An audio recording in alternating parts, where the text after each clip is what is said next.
I'm Dan Smolin. I built a successful executive career in marketing and communications before becoming a top headhunter and founding my own executive search firm.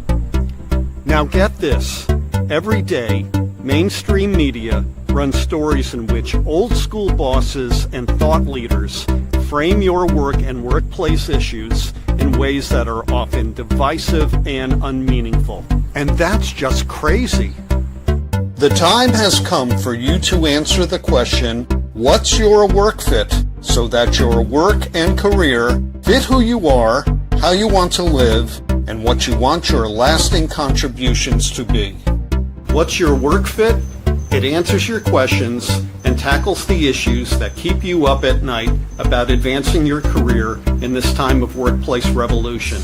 So let's get started.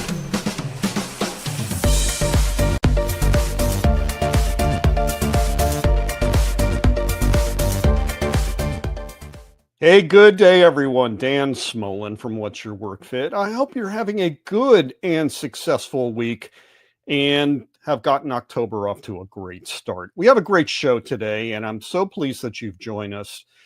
You know, the experience of What's Your Work Fit is like being a part of a big intentional community, a community purpose towards making the work we do and hope to do a wonderful part of the day, doing other wonderful things. And I want you to engage with it in every way that feels comfortable to you. If you haven't done so already, please subscribe to us on LinkedIn and on our What's Your Work Fit YouTube channel. You can do both. A lot of people like the bifurcated experience of watching live shows in particular on LinkedIn and then doing follow-ups later on YouTube, which does feel a bit more curated, if you will. So follow us and subscribe to us at both of these platforms. Another thing that we're doing now, and we're really excited about, is the What's Your Work Fit Substack. You can join us at dansmolin.substack.com. And when you do, you'll see what's essentially a personal website for me and What's Your Work Fit, a place where you can watch live and pre-recorded shows, select video clips from our past shows. You can listen to our audio podcast, and you also can catch up on all the posts that we put out, which are about the modern work experience. I really love this platform. It's a lot of fun. A lot of people are subscribing to it, and I hope you will be part of it. One more ask I'm going to want to make, and that is, if you enjoy the experience of What's Your Work Fit, if you enjoy the shows that we bring you and the guests that we bring you, please do this for me. Tell 5 of your friends to subscribe to What's Your Work Fit on the platform or platforms of their choice. That's how we're going to build a community. I'm not spending money out of pocket to build and drive engagement. I am doing this the old-fashioned way, one viewer at a time. And that's what has made this such a wonderful experience. Are we the most followed program on social media? Most definitely not. But we are a growing community of truly engaged people. And from the bottom of my heart, I thank you so much. Okay, let's get to today's show. It is my great pleasure to welcome back to What's Your Work Fit, Dr. Serena Huang. How are you? I'm doing well. How about you?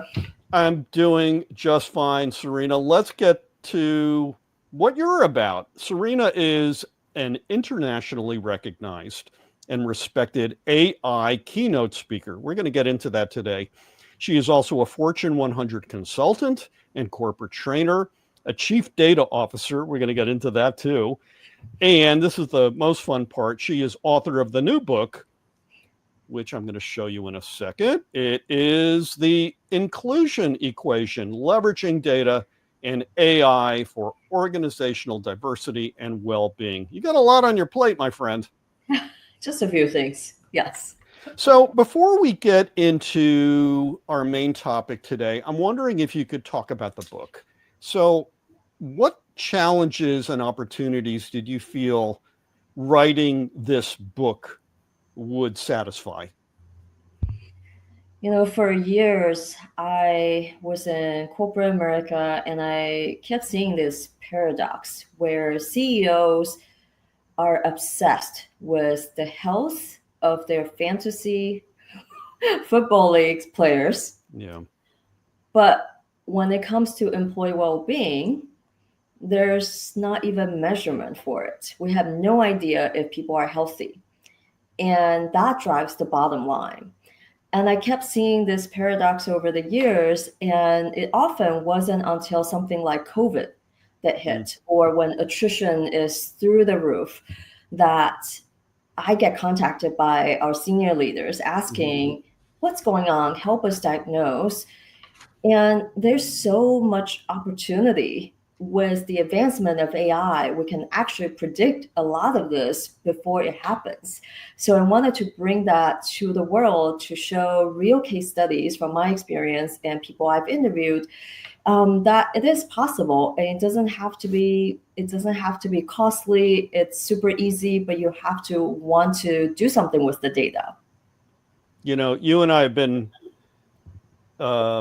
experienced in working with data in different ways. You work with organizational data. A lot of my career in advertising was working with consumer data. The famous saying is garbage in, garbage out. If you got crummy data, it provides poor insight. If you have well-quality data that's clean, that's well thought out, where the questions asked are important and intentional, you get better insights. Yes. How has AI informed how companies disseminate data and then roll them up into actionable insight? I know one thing that AI has discovered, or uncovered rather, is that we have very poor data quality in general. A lot of companies, because of the pressure from the board, pressure from CEO, they want to use AI everywhere. They want to show success and productivity improvements, ROI, with some sort of AI. We don't care what it is. We just need to use it and show that it has results. Great. So a lot of companies started doing pilots over the past 2 and 3 years since ChatGPT came out. And what they've discovered is, I'll give you a very simple, concrete example of, hey, let's implement a chatbot that can answer questions about employment-related policy, or our insurance policy, or retirement benefits, what have you. Great, we already have those documents. All you need is a little AI bot on top of it, and then we can answer all the questions, right? Even in multiple languages. Well, guess what AI discovered in those cases? We don't know where our files are. We have policies from 1998. We have policies in Japan. We have policies in China. We have policies that are sometimes updated, sometimes not. And it takes human work to get those documents in the right place and clean them up before any bot can answer questions, because otherwise it's going to pull out the wrong information. It won't know which one is the accurate one. So that's a simple example of how data quality, even lack of documentation, really are holding some companies back from being able to benefit from any AI at this stage because of data quality issues. So data quality, be it in the workplace or be it in the realm that I operated in, is critical, because without it, fortunes fail. But I want to ask about something to the side of that, which is data comparability. Now, you made me think of this question, Serena, because in your earlier career, you dealt with multinational corporations. The office in Taipei had different data collection policies than the office in Geneva, let's say. Yep.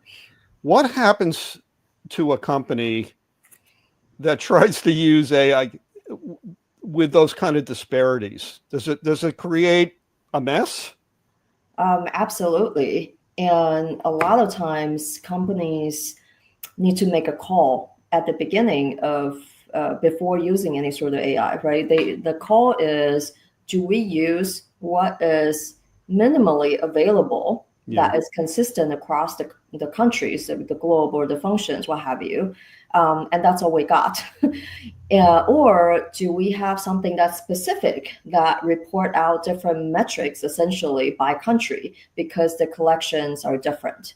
So think about because of GDPR, even between Europe and US, right? Even in countries where you have the same language, like UK and the US, you could have drastically, let's say language is not an issue, you could have drastically different data collected as a result. For something as seemingly harmless as gender, right?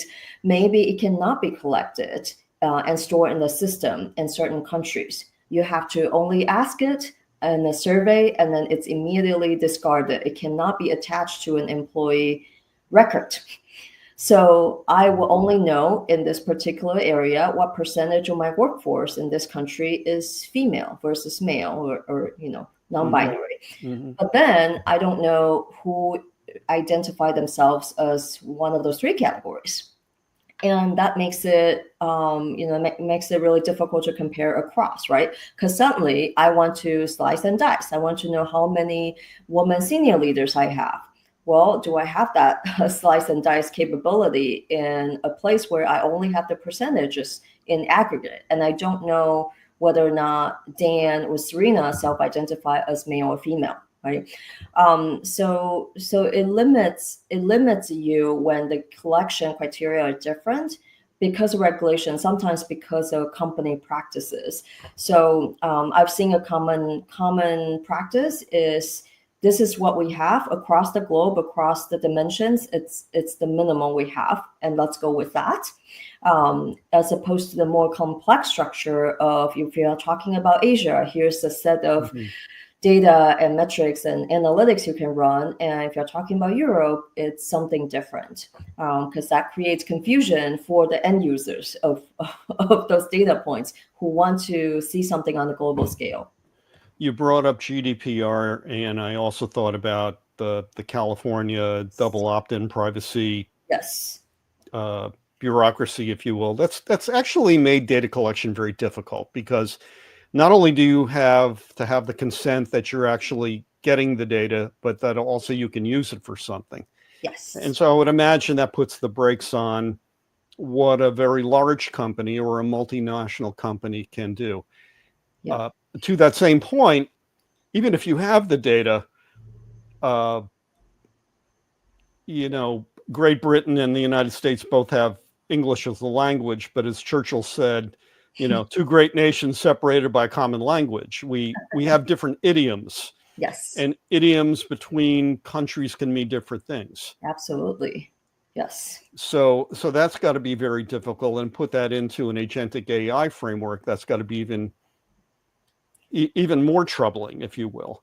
Are we at a point now where AI is so new that perhaps we have to just take a step back and not worry so much about deep historical data, but what's happening right now, and then kind of design the core surveys that your clients or your contemporaries field so that fresh data come in comparably, and you can do better crosstabs between offices in different nations, that have different language speakers, different customs, and so forth?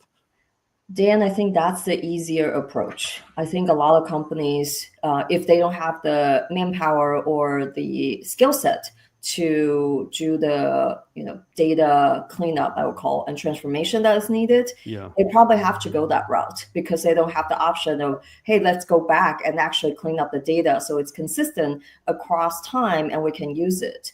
One caution I give to companies is, sure, you can go that route, but remember how things were different and interesting throughout COVID and even before. So if you think we are now in a place that it's more similar to 2019, for example, maybe you shouldn't ditch the data. Maybe spend the effort to clean it up. If you think we are now closer to 2020, for example, whenever that was, it's right. So it takes a different approach. It depends on what kind of questions you want to answer. And that's my recommendation. It's not to start with data, but start with the problems that are important to your business that would improve the top line or bottom line, and then decide whether or not you need to clean up historic data, ditch it, redesign something, a new data strategy going forward, and let that guide you. So yeah, so I think certain industries were much more severely impacted by COVID. Yeah. They might have a very different calculation than those that were not. So I would imagine that one of the challenges that you have with clients and prospects is that if you engage with them and they agree they've got to do a better job at insight gathering, that they want to take on too much too soon. yes. Right? So absent from that is scaffolding. I would imagine you would probably say to your clients, let's start very basically. Let's set some benchmarks. Let's look at some common, some basic things that will establish what this workplace looks like and perhaps how people feel about it. Is that acceptable to client prospects generally, or do you have to rein them in and just say, start by crawling and then go to walking, right? It largely depends on how ambitious their senior leadership team is and how risk averse they are.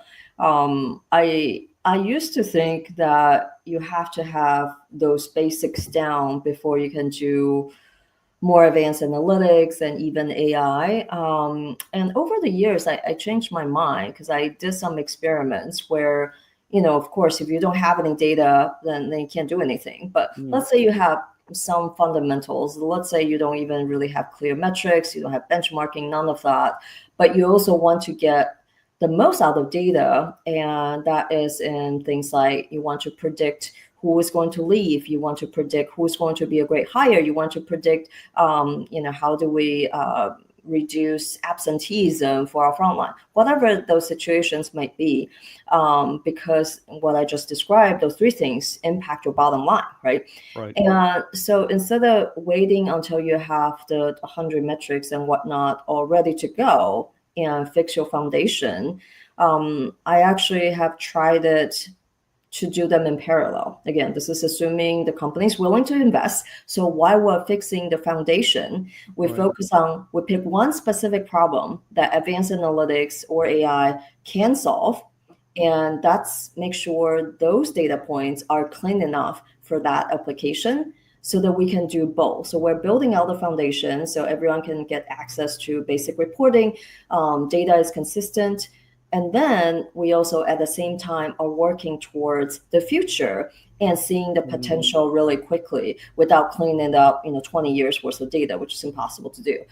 And I found that to resonate better with particularly the C-suite and the board, because they're immediately seeing something that they care about being taken care of, right? As opposed to we're building the foundation. Now, 3 months later, you might get one dashboard, and they're thinking, but I thought we're going to bring down the cost of hiring by hiring better. Where is that ROI? So I think it definitely depends on how ambitious the team is thinking about how quickly we want to achieve something. But I don't think you have to fix everything before you get started with the more advanced work necessarily.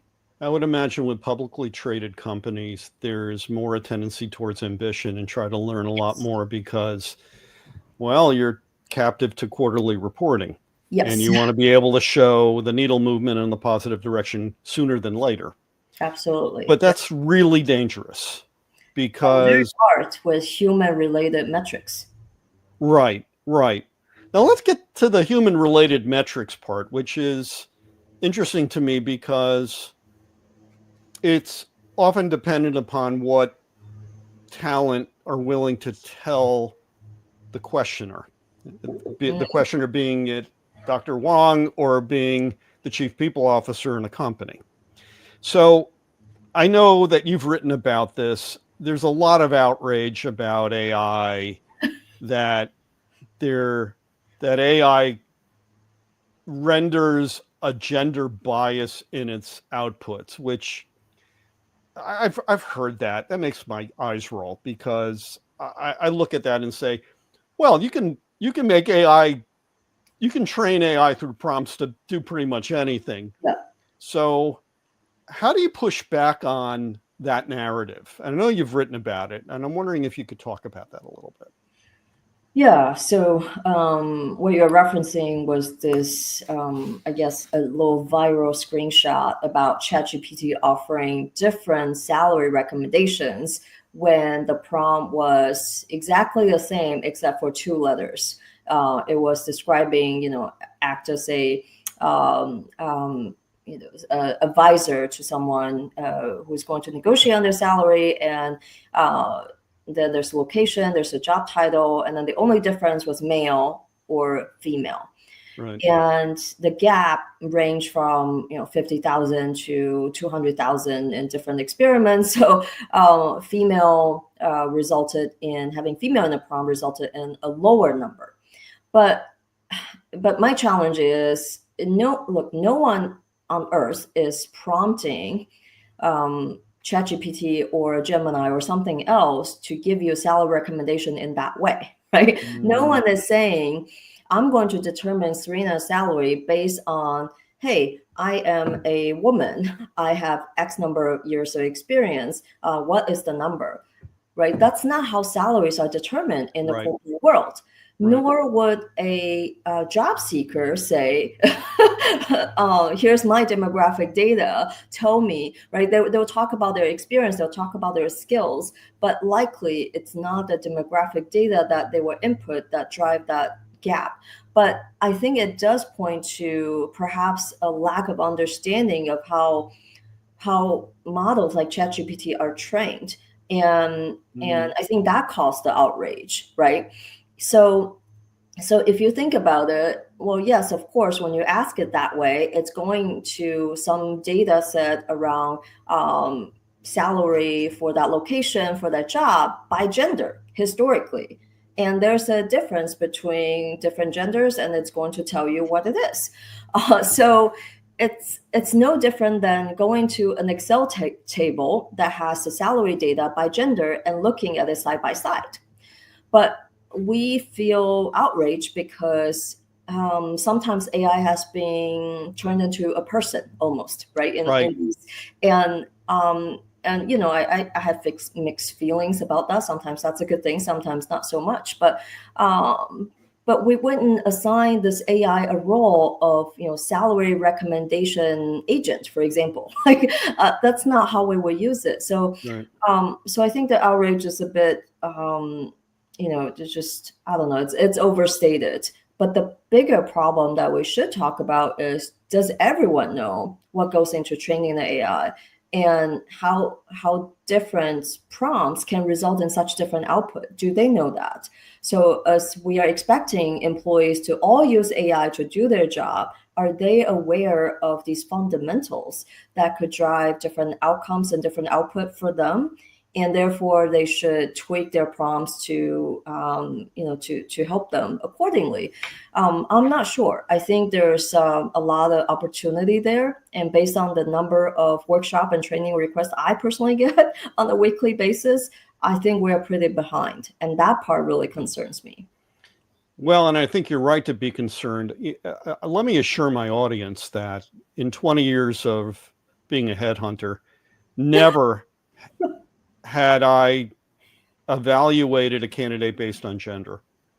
And I actually placed more women than men over 20 years. I don't know why that was, but it just worked out that way. Good for you. And they were not penalized for being women in terms of salary and benefits. If anything, it was at least at par. I mean, there was no discernible difference over 20 years to look at what a man made versus what a woman made. Yeah. And that's the way it should be. I mean, unfortunately, we have a terrible history in the United States and in other cultures whereby women are devalued, and perhaps for whatever's memorialized out there in the web sphere, ChatGPT is tugging on that old data to inform the prompt that it's given, and that's, to your point, it's got to be fixed. And humans can do that. Humans can definitely do that. Right. Can we dig a little more into the data that companies are asking? And I wanted to ask this because the last time you were on, back in November of 2023, wow, you addressed questions that people who work feel really matter, and that can do with, I don't know, the experience of work. Is my work satisfying? Am I being recognized? Am I trusted? All these things. So we were talking about the questions that get asked them, and if I provide you with the answers that are real to me, here's the part that I think falls off the cliff. What are you going to do with that information?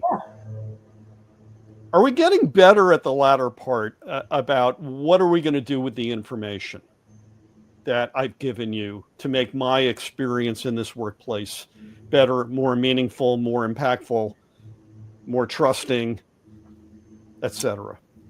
I think in a lot of cases, yes, and partially because of the pressure we are getting now from younger generation in the workforce. So I think when I talk to when this concept comes up on do employees tell you the truth, and my answer is always, well, it depends on if they trust you. That's right. Right? If they trust you will do the right thing with their data, they will absolutely tell you the truth. And if they don't trust you, they will give you what they think you want to hear, right, which will become completely useless data-wise. So, right. So that's a differentiator. But the other piece is Gen Z and even younger millennials are not afraid to talk about their employee experience, positive or not so positive, on various social media platforms, right? Remember the employee who got fired and recorded, maybe it was a layoff, she recorded the conversation with her company, and that went viral. That was really difficult to imagine. I would say 10, 20 years ago, right? Right. Not only because phones are now more advanced and it's higher quality, but just the thought of, wow, you will actually record this and share it with everyone without thinking about how that's going to impact your career going forward. Right. What were you thinking, right? So there was a lot of that narrative, but I think transparency is just such it's at the core for so many people today because there's so much fake news, right? And this cuts across multiple generations. It's not just Gen Z and millennials, but that expectation of transparency is just, I think that's pushing companies ahead. And okay, now we have to communicate what data we got, what analytics we have done, and what we're going to do about it, because people will keep pushing you. The employees will not just sit there and say, okay, I've given you my input. I guess I'll see what you do with it. A lot of people are now asking more proactively, what are you doing with those data? Did my opinion matter? Because if my opinion didn't matter, then I've wasted my time and I don't want to do it again. I think we are making progress, but the trust issue is very deep and takes lots of years to resolve.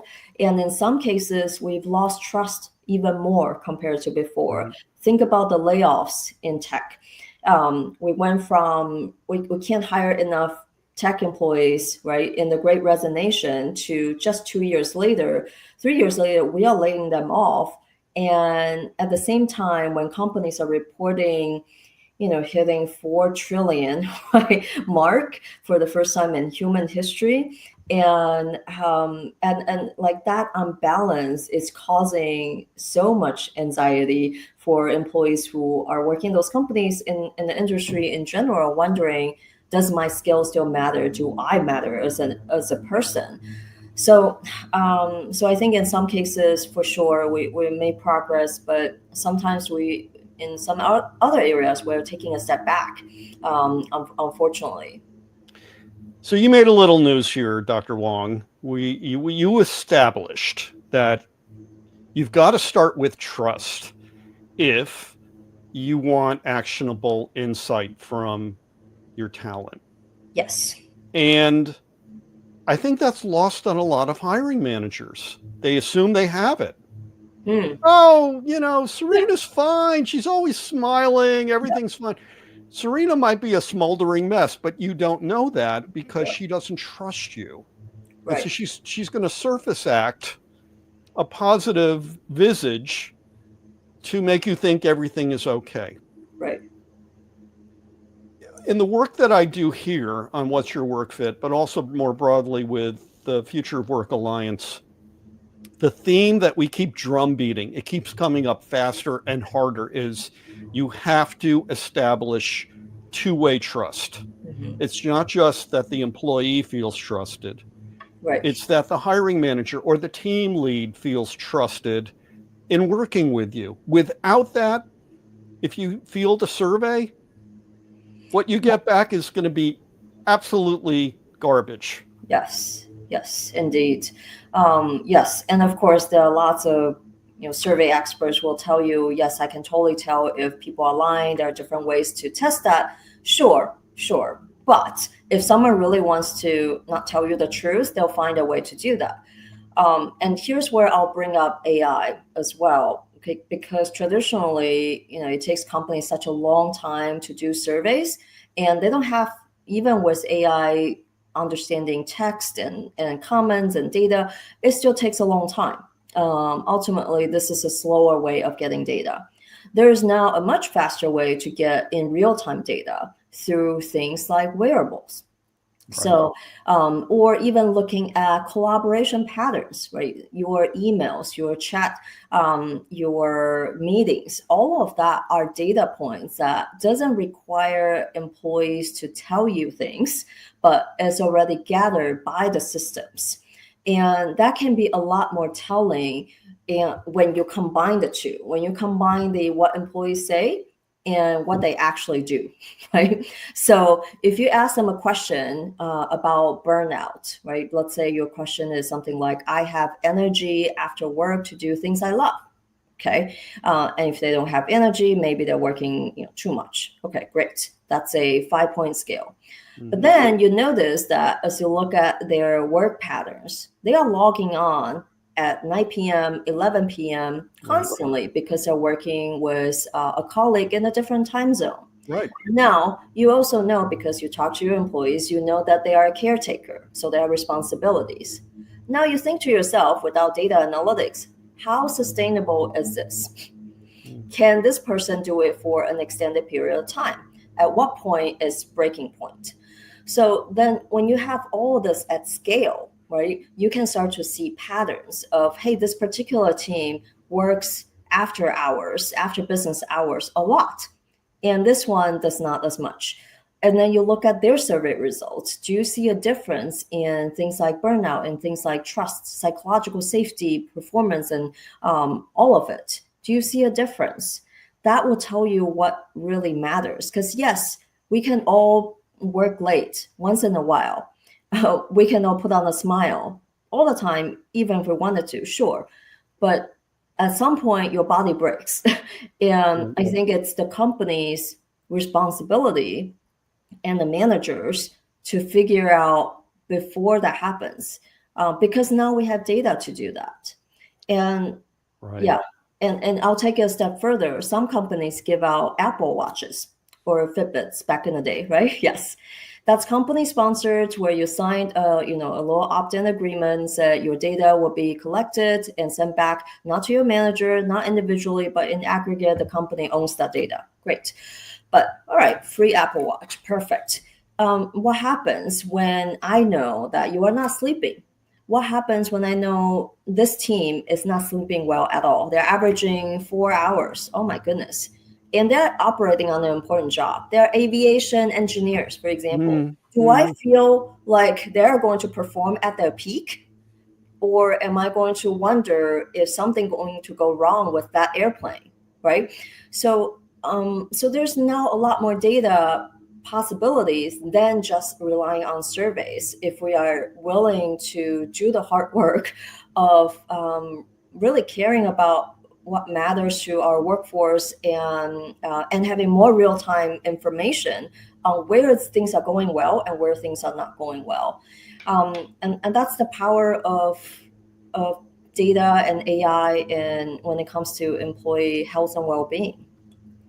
When I started my career in advertising, I was almost like a sole proprietor. I was responsible for what was on my plate. I didn't share it with team members. I mean, they were dotted line related to me, but at the end of the day, I owned the P&L, and if the L was large, that weighed on me, right? Yes. I am curious to know your opinion on this. As more companies embrace team ideation, team management, team output, whereby it's not the number of hours you work, it's how successfully have we, not you, not I, but we gotten across the finish line. Did we make our metric? Did we exceed it? And then if we have that working successfully, then I'd be really interested to see the self-reported data that come out of that hive, if you will, right? Be it from surveys or biometrics. What are your thoughts on that? Yeah, I love that. I think you touched on a really important point that we haven't quite figured out as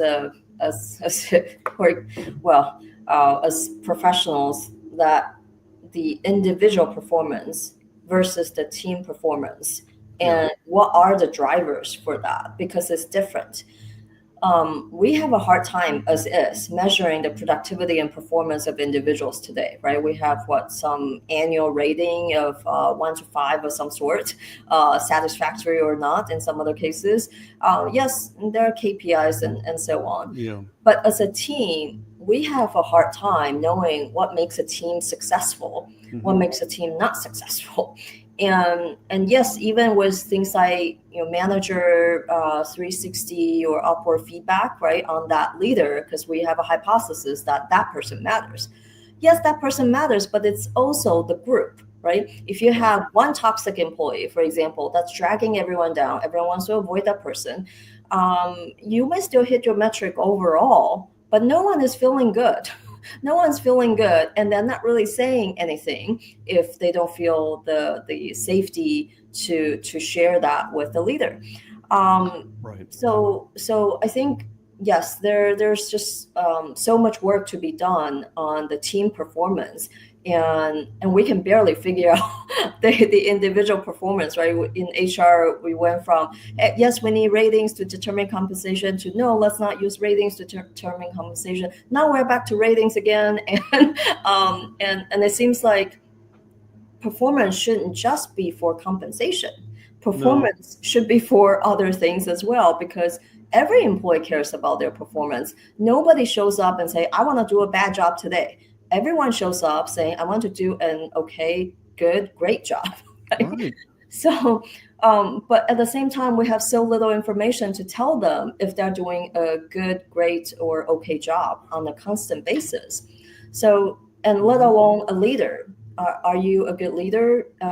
Is your team effective? We don't really know.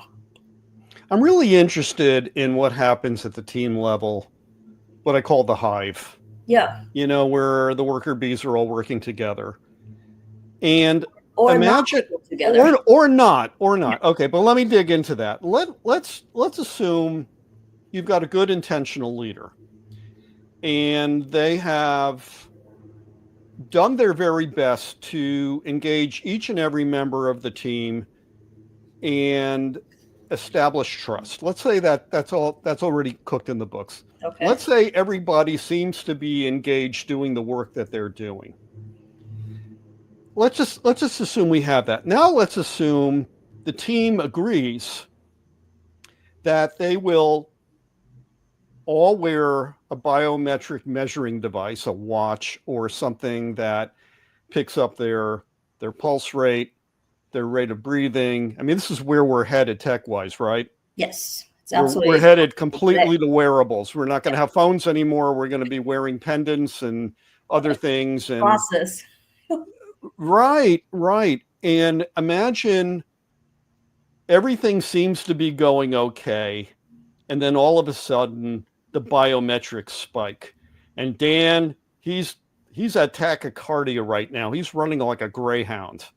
What the heck is going on? So my leader pulls me aside and says, we agreed to this. We were going to go look at things, and the little alarm went off on my desktop that said, you're having the heebie-jeebies, if you will. Your pulse rate's really high, your blood pressure's high, whatever gets measured.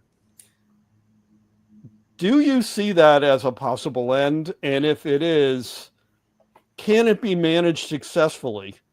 I mean, you can see where it couldn't be. Yeah. Oh my God, we got to get you to the hospital. Or something has changed, Dan. Let's talk about it. Let's explore it. Because you know what? I'm starting to see where it's impacting the group. And I'm not blaming anybody, but something has changed. This is not a personal criticism. Something has changed, and we need to fix it. What do you think of that? I would guess, this is just a guess, that no chief private officer will sign off in Fortune 100 will sign off on that individual use, right?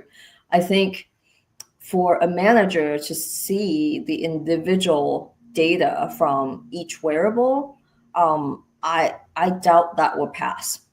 I think for them to see an overall aggregate and say, we as a team, our heart rate is higher this week than last week. Our sleep is worse than last week. Yes, I could see that happening.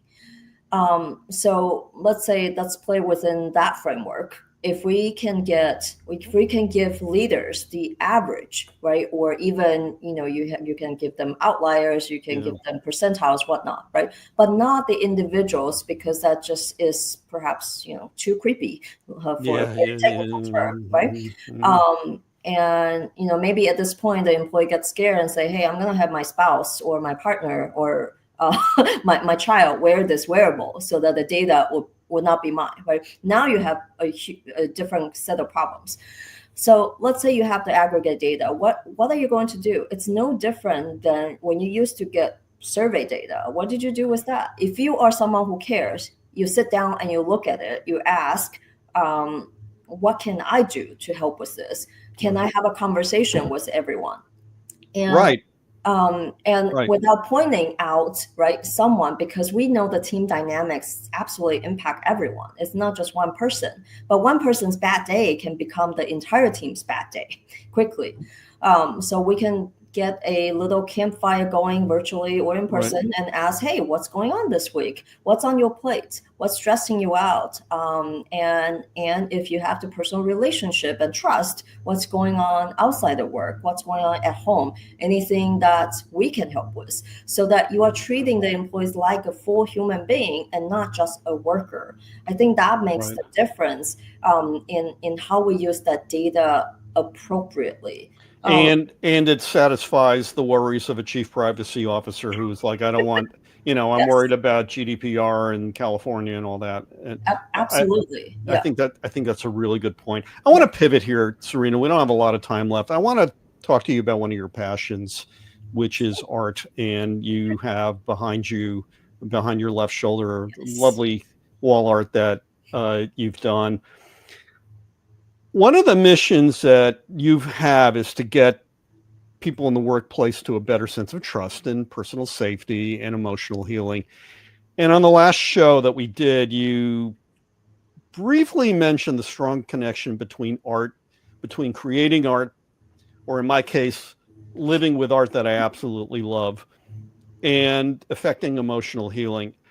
We didn't really get a chance to explore that. I'm wondering if you could talk about that a little bit. Yes. So now as a entrepreneur, I feel like I wear many hats because I get to. One of the things I've done is to lead wellness retreats. So I've had companies that engage me, they hire me to come on site, and I run a half day or 1 day retreat where stressed out employees get to relax. Mm. And one of the things I do in those sessions is use art as an outlet and also as a different way to communicate, right? We communicate so much on our phones and on laptops with words, and we type, right? Or maybe it's speech to text, but we don't draw anymore. We don't We paint don't. anymore. You're right. We don't play anymore. So I bring art into the boardroom, the conference room, as a play, right? As a way for adults to play and express themselves.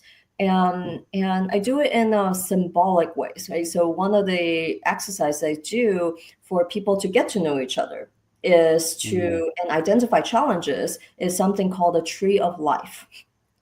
Oh, So in the nice. tree of life, you draw a tree, right? You can take, and I supply the beautiful color pencils, right? So you draw a tree and you have, you have the roots, you have the trunk, you have branches, and then you pick whatever fruit you want, and then you give me the weather of this environment. Mm. And guess what I do with that? Well, I get you to talk about it. The roots, that's where you came from, right? The trunk, that's who supported you. The branches, those are perhaps your hobbies, your interests. The fruits, those are your accomplishments that you're proud of. What are those things?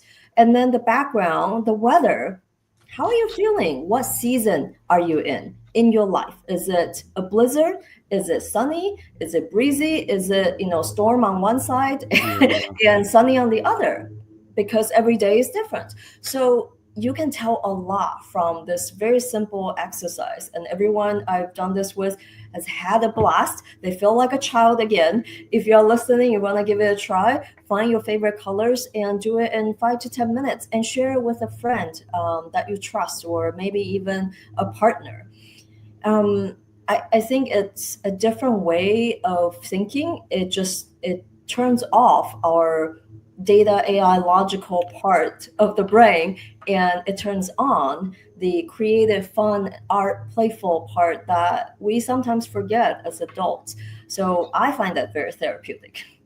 We have done ourselves a great disservice in this country, and I would imagine in other civilized countries as well, where we take young kids in, from preschool to, let's say, the start of middle school, and we encourage them to dream, and they take out all the media and they draw and they paint and they model clay and so forth. And that is, important to me because that helps that future feel of, how do I see myself in the future? What's going to make me happy? Is it going to be in doing some kind of a work, or is it going to be whatever? And then we stopped doing that because we had to raise our test scores. And so we stopped doing elective art programs in high school and Right. things like that. So now you're dealing with a cohort of people that have been robbed of that joy for Yes. maybe 20 years of their life, if not longer. And I have to imagine it liberates them. Yes, absolutely. Yeah, I've definitely had people who said I felt joy again for the first time in forever. Isn't that wonderful? And I think that's something we have to optimize for as well. Not It's probably not a KPI you have at work, but what is your joy level? When is the last time you truly felt joy? That's great. Serena, we've run out of time, but before we do that and ask you our last question, I'm wondering if you could point our audience, our listeners and viewers, to your social media so that they can engage you and get a copy of the inclusion equation. How would they do that? Yeah, so my book is available at major stores like Barnes and Noble, Target, Amazon. Certainly, if you want to order online, and then LinkedIn is probably the best place to find me. And I post thoughts on AI and life in general for my audience. So join the 3,000 people who follow me on LinkedIn and do that. I started a new YouTube channel, actually, because a lot of people are asking me, oh gosh, it takes courage, let me tell you. So kudos to you. I wanted to talk about a different part of my life, like what is it like being a speaker and how I found my voice, and I want to help other people also discover their voice as a thought leader or future author. And I'm having fun with it. It's small but growing, and love for people to check out Data with Serena on YouTube too. That is wonderful. So, as I do with every guest, I ask our operative question, which is, what's your work fit? And it is this: what attribute, condition, experience, place, or state of mind makes the work that you do a wonderful part of your day, doing many wonderful and meaningful things, and not the all-consuming time suck of a day? Now, you answered that question for us in November of 2023. We're going to go visit that. And when that segment's over, I'm going to have you respond to it, okay? All right. A couple words come to mind: autonomy and impact. So I like to work autonomously. I like to choose where I work, when I work. And of course, as a solopreneur, I get the luxury of doing that now. And then impact. One of the reasons I left corporate is because I wanted to have a much larger impact than just with one single company. So I'm now on a mission to help the world learn to love data with Serena, hence my company, Data with Serena. So what changed, or did anything change? Not much has changed. I think those words still resonate and very much describe what I do. I would add joy to that. I think I would add joy and maybe even adventure. It's something I've been pushing myself a bit on getting outside of my comfort zone. And for that, I'm starting to travel to new destinations and for work, and also a little bit for fun. And I'm pushing myself to rest as well. As strangely as that might sound, but as an entrepreneur, like I have this joke with my friends that there's no more PTO, there's just TO, or unpaid TO. Right? So every minute I'm not working, right, I'm not earning, sort of. And so I have to really keep that in mind, that I don't need to earn rest. I deserve rest. And I'll say that to everyone else too. So prioritize joy, rest, so that I can have more adventures. Oh, I'm glad you're getting more rest, because I marvel at your Energizer Bunny-like endurance. I have been called that many times. Dr. Serena Huang, this has been great. I hope we can get you back again to continue this conversation. Thank you.